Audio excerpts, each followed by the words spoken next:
পাতত এনেধৰণে ক্ষণ জন্মা অত্যাচাৰী শাসকৰ কাহিনী লিপিবদ্ধ হৈ আছে কিন্তু এই কাহিনী সোণালী আখৰেৰে লিপিবদ্ধ হৈ থকা নাই এই কাহিনীবিলাক লিপিবদ্ধ হৈ আছে মানুহৰ পুঞ্জীভূত ঘৃণাৰ কলা আখৰেৰে অসমতো আজি এনেকুৱাই হৈছে আজি অসমৰ মুখ্যমন্ত্ৰী হিমন্ত বিশ্ব শৰ্মাই এনে ধৰণে অতি আক্ৰোশমূলকভাৱে অতি হিংসাত্মক মনোভাৱেৰে সৈতে জপিয়াই পৰিছে কিছুমান অসহায় নিৰপৰাধী কিছুমান মানুহৰ ওপৰত আৰু অতি আক্ৰোশেৰে সৈতে এই মানুহবিলাকক একাধিক্ৰমে এফালৰ পৰা উচ্ছেদ কাৰ্য চলাই গৈ আছে মনত পৰে বুৰঞ্জীৰ পাতত যেনেকে আছে কেম্বোডিয়াৰ খেমৰ ৰোজৰ পলপট সেই অত্যাচাৰী শাসক ঠিক তেনেকৈ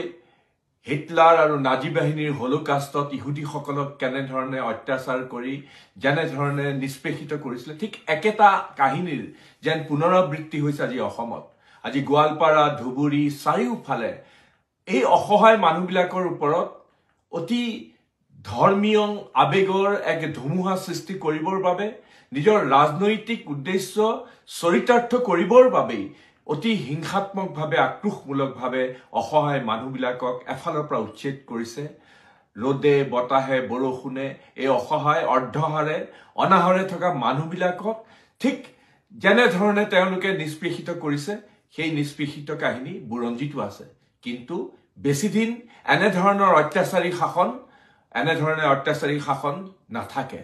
আমিও কংগ্ৰেছ দলৰ ফালৰ পৰা এই অত্যাচাৰী শাসক এই অত্যাচাৰী শাসন উৎখাত কৰিবৰ বাবে আমি বদ্ধপৰিকৰ আমি সকলো সংগ্ৰামত অৱতীৰ্ণ হৈছো